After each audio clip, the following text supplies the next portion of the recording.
ingon siya na kinsa may gusto adto sa langit. Kinsay gusto mo adto sa langit. Daghan man nagkuhan, daghan po na isa ba, siyempre. Langit. O langit pa rin na.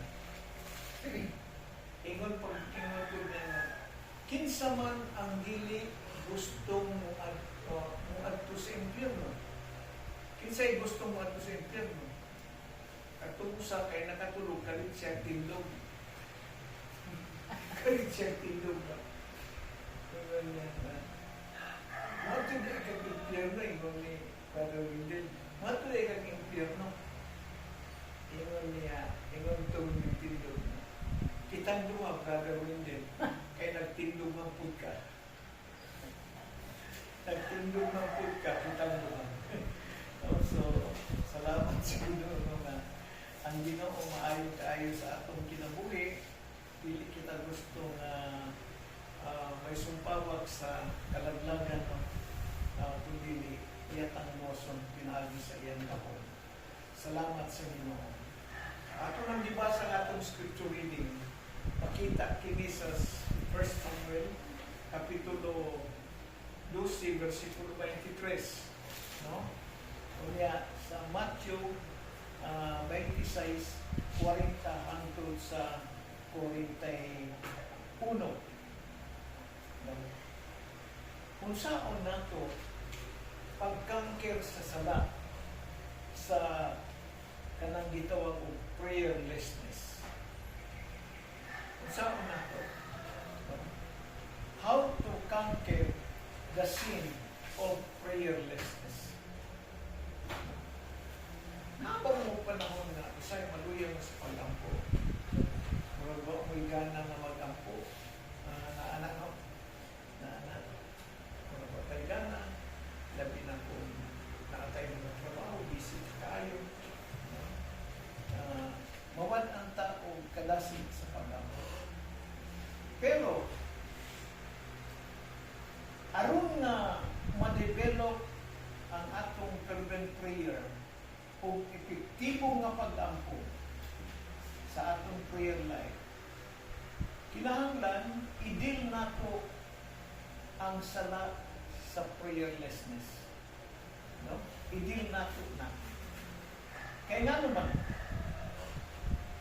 si Kristo, dili lamang siya gusto na i-expose niya ang sala sa prayerlessness. No? Dili lang gusto niya na i-expose niya, ipaibalo niya sa mga tao nga ang dili pag-ampok sala, kundi he wants to conquer it. Gusto ko niya nga mapukan niya ang sala sa pagkadili mainampuan. No? Ang sala sa dili pagkamainampuan.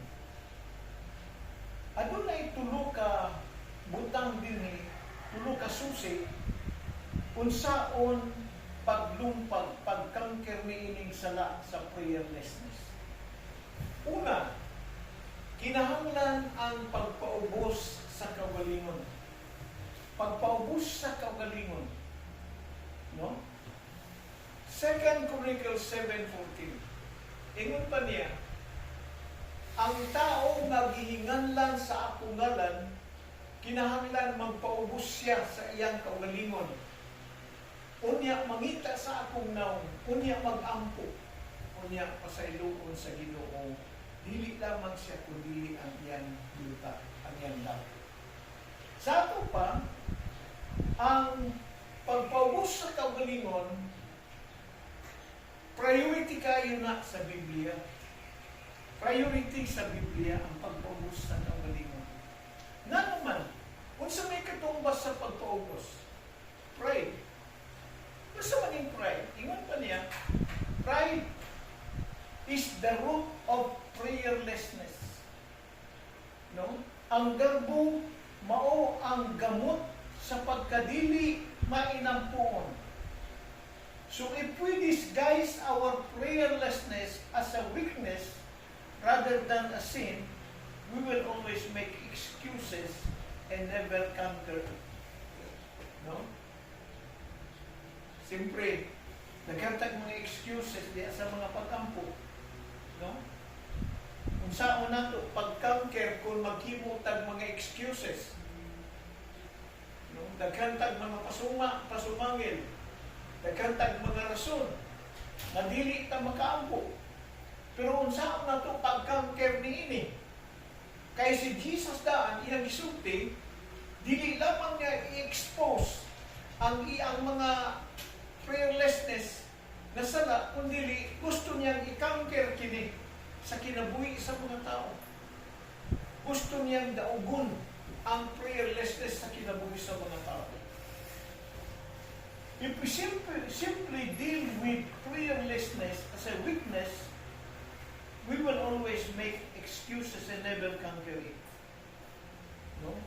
O naman bilang sa'yo, o ni ang problema na po, o ni ang kaluyahon na po, luya sa pag-ampo. O ni ang kada pamatana sa imong, luya ko sa pag-ampo, luya ko sa pag-ampo. Kung saan na ito, pag-conquer sa prayerlessness, kung firme lang ang imong rason, firme lang luya. No? Kung dili, i-conquer na ito na, pinaagi sa ngalan ni Jesus. Pinaagi sa ngalan ni Jesus. No? Ako i-conquer na. Prayerlessness is a sin of omission. I-omit na ito ang prayer. Sa tanang mga programa sa atong kinabuhi, i-omit na ito na wala na siya ilabot sa atong kinabuhi ka ng prayer. I-omit na ito na dili pwede na. No? Dili pwede nga i-omit na ito ang prayer sa atong kinabuhi. Tungod kay ang prayer, gininhawaan nato na sa Dios.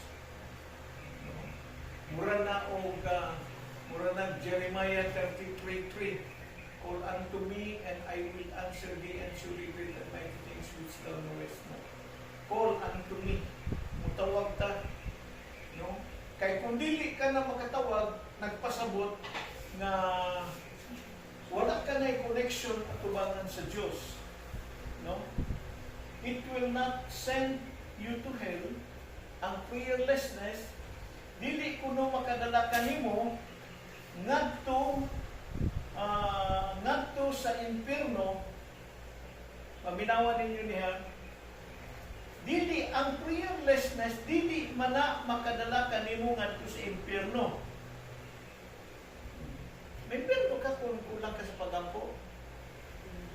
Pero ingon niya, but sometimes it makes you feel like you are already living there. Kung dili ka nakay prayerlessness, dili mag-impierno. Pero ma-feel ni mo nga murag naa ka na sa impierno eh. Murag naa ka na sa impierno. No? So, ang prayerlessness is rooted in three big sins of pride, unbelief, and idolatry. Unsa man ang pride? Ang pride means, I don't need to pray. I can do it myself. No? Wa na ko kinahanglan mag-ampo. Mahimo na nako ang tanan. Mahimo na nako. How about unbelief? Ingon pa niya, prayer won't make any difference. Mura magyapon. Mag-ampo ko sa dili, naman ko'y pagduha-duha sa bala. Mura magyapon ang akong kinabuhi. Walang may ingon nga nakababag. Walang man. Kini nga idolatry yun sa mani. Kaya kini magbuntulo kabutan, ingon pa din mo ni ang gamot sa tulo ka dagko nga mga sala. Unang pride, ikaduha unbelief, ikatulo idolatry. Ano sa maning idolatry? Okay. Ingon pa din I put my hope in what I can see. Akong pahimutang ang akong paglaom sa akong makita. Not what I can see. Dili ka nang dili na ako makita. No? Pero, kitang mga Kristohanon, naglaong ta sa dili na ito makita. Naglaong ta sa dili makita. So, ingon pa niya, ingon pa din sa Hebrews 3:12, ingon pa niya, take care, brothers, lest there be in any of you an evil, unbelieving heart that will lead you away from the living God. Kuyaw ni, kining versikulo ha, murag, kuyaw ni siya kung masipyat tayo ini. No? Akong basahon ni sa 3:12 sa Hebrews, nagingon siya din paminaw ha, magbatgon kamo mga igsuon, basi nga diha kang bisan kinsa kaninyo maanaa unyay dautan, o dili matinuon kasing-kasing, nga magataral kaninyo sa pagpamiya gikan sa buhi nga Dios. Kung sa hinunggan, ngano nga ang mga tao mubiya sa ilang sa buhi nga Dios? Unsa man, no? Ang hinunggan tungod sa mga pagduha-duha, tungod sa idolatry, tungod sa pride, tungod sa unbelief. Manay pinakapiligro nga tulo ka dagko nga mga sala sa kinabuhi sa mga tao. Just as God wants to show us our own sinfulness, He wants to show us the ungodliness of the sin of prayerlessness. Unsa kapangit ang sala sa dili pagkamay ng puon. Ingon niya, ugliness sa prayerlessness. Muna'y gusto sa Ginoo nga dili lamang niya i-expose, He wants to conquer it also. No? And then, renounce discouragement and hopelessness. Atong i-renounce na. Kung doon na kayo mga discouragement, i-renounce na siya. Kung doon na kayo hopelessness, i-renounce na siya. If you think you will never gain victory over prayerlessness, you never will discourage. Hopelessness and unbelief must be renounced. Sa ato pa, kung naata ni ining mga prayerlessness, doon na tayo mga discouragement, doon na tayo mga kanang gitawag hopelessness, o doon na tayo mga unbelief. Ang importante diay nga himuon nato niini, i-renounce nato ang discouragement o ang hopelessness. Kanang murag mawad-an ka nagpaglaong sa imong kinabuhi, murag na discourage ka na, ingon niya na, no? Grabe na ang imong discouragement. Ang importante diay niya na ato lamang i-renounce na. No? Discouragement, hopelessness, wala kay luna sa akong kinabuhi. Ako, anak na ko ni Jesus. Mabuntog ka, discouragement and hopelessness, mabuntog ka sa ngalan ni Jesus. Wala ka na ilabot sa akong kinabuhi tungkol kay ako, anak na sa Diyos. Kaya ang tinuod ng mga anak sa Diyos, layo ra gyud ang mga discouragement o hopeless, kanang mawala ang paglaong sa kinabuhi. Salamat. Of course, you can conquer prayerlessness in the power of the Holy Spirit. No? Kung saan na, mag-ampok lang yun ta atubangan sa Diyos. Mag-ampok ta atubangan sa Diyos. Nga ang Ginoo, magatabang ka nato, pinaagi sa kahom sa Espiritu Santo, nga makalahutay ta sa atong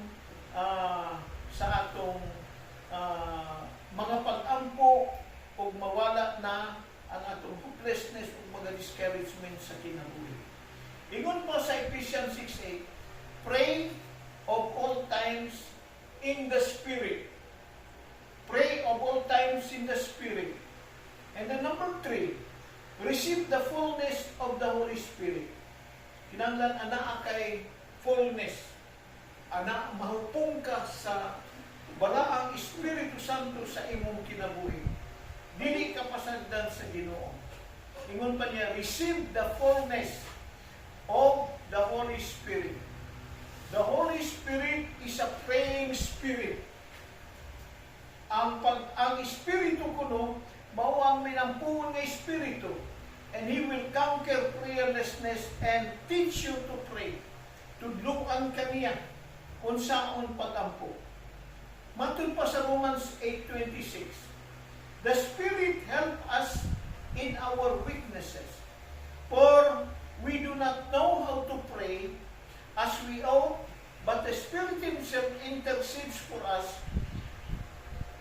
with groaning too deep for words. Pag muagulo ang Holy Spirit ngadto sa Dios nga Amahan, siya ang makigsulti sa Amahan, kay wala kita'y kahibalong muampo, kulang kita sa kahibalong magampo, pero ang Holy Spirit mao kana siya ang mag-intercede kanato sa tubangan sa Amahan. Salamat sa Ginoo niini. Unsa man ang mga action step niini? Unsa man ang dapat atong i-action niini? No? Take time right now to pray through these steps together. Number 1, aron malampuson ta, mawala ang mga discouragement, mga hopelessness, prayerlessness, mawala kining unbelief, pride, kining idolatry. Ingon pa niya, repent of pride and unbelief and renounce the sin of prayerlessness. Wala kay labot sa ako. No? Ikaw nga dili may nampuon ng Espiritu, wala kay labot ka nako. Ako anak na ni Jesus. Ang imong dapat iampo, moingon ka, Father God, I humble myself and confess my sin of pride. Loving Father, I repent of my sin of unbelief. Duhana. I renounce the sin of prayerlessness. I renounce discouragement and hopelessness. I receive your forgiveness in the name of the Lord Jesus Christ. Muna siya, importante kayo na. No? Muna nga itong dapat iampo nga ito sa Ginoo. Di naman yung kinahanglan kusgon pa pag-ampo, isindit pag-ampo. Silent prayer only, that's enough. No? Enough na siya. And then number 2, action steps. Ingon pa niya, rebuke the devil. Rebuke the devil.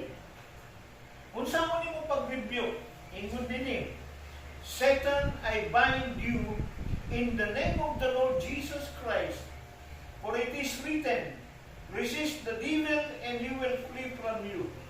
I recognize your efforts to hinder my prayer life, and I specifically bind the spirits that you have set against me, the spirit of pride, unbelief, and idolatry.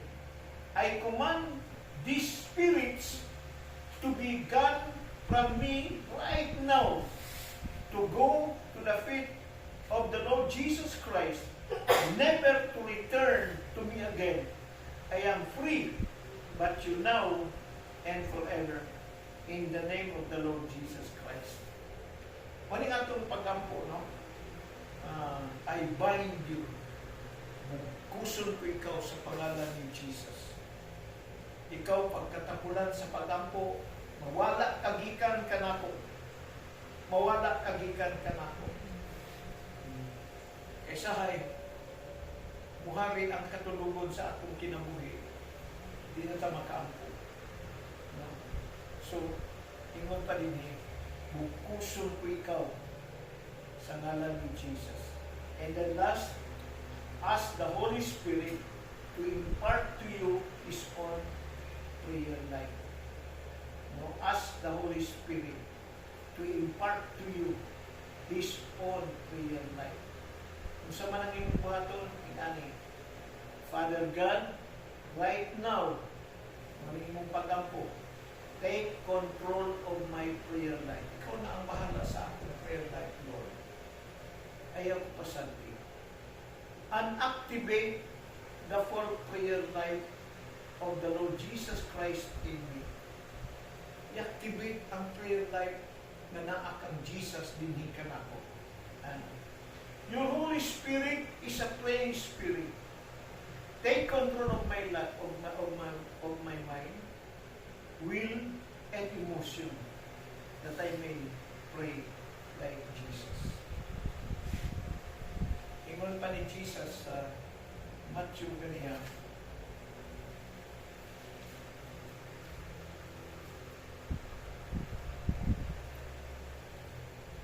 sa Matthew 26.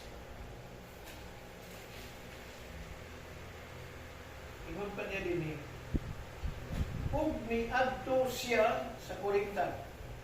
Ug miadto siya sa mga tinun-an ug iyang nakita sila nga nagkatulog. Ug siya miingon kang Pedro, dili ba kamo makatukaw sulod sa usa ka takna? Uban ka nako? Unsa may naitabo sa mga tinun-an di ay? Nagtulog sila eh. Pagtanaw ni Jesus sa ilahay, naghambok naman sila. Naghambok naman sila, nangatulog na di ay. Unang ingon ni Jesus, dili man ay kamo makatukaw sulod sa usa ka takna uban ka nako. Kaya si Jesus niya doon, nag-ampo siya eh. Siyempre, giingnan ni Jesus, pabilin mo din eh, kay mag-ampo ko sa lahan, samtang mag-ampo ko sa lahan, mag-ampo ko mo din eh. Agoy, kay naghagok naman Ginoo ng uban. Pero salamat, nagdasig si Kristo sa ilaha. Sa verse 41, pagtukaw o pag-ampo ka mo, aron dili ka mo mahidalitas ngadto sa panulay. Sa pagkatinood, matinguhaon ang Espiritu, apan maluya ang lawas. Kasi maluya ta sa pag-ampo, tungod sa maapiktahan ta sa atong kaluya sa lawas. Maapiktahan ta sa kaluya sa lawas. No? Pero salamat sa Ginoo. Ang Ginoo nag-atag ka na ito, pagdasig ka mo, pagtukaw ka mo, pag-ampo ka mo, aron nga dili ka mo mahidalitas. Kasi kung pasabot ini may dalinas, dili ka mo madala sa kalibutan, dili ka mo madala sa sala, kung dili anaa ka mo kang Kristo Jesus. Importante kayo mga igsoon, kining mga pag-ampo. Importante kayo. Dili lang kayo mag-ampo ta na pilalaman ka gutlo o dili tagaan nato taas-taas ng panahon.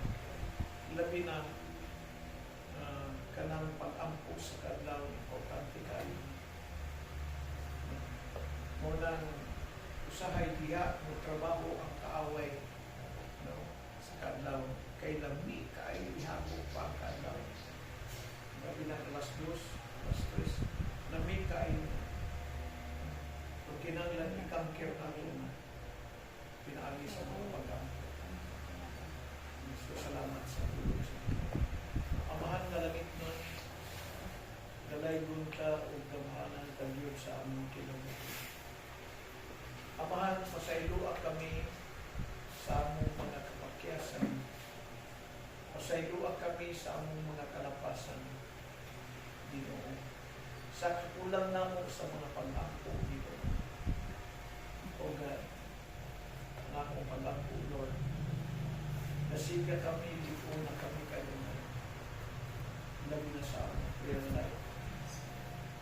Tungod kay ang imong katuyuan, dili lamang nimo i-expose ang sala sa dili na inampuon kundi imo usab na ikampo, imo usab na lupagod kining prayerlessness kinabuhi sa mga testimony.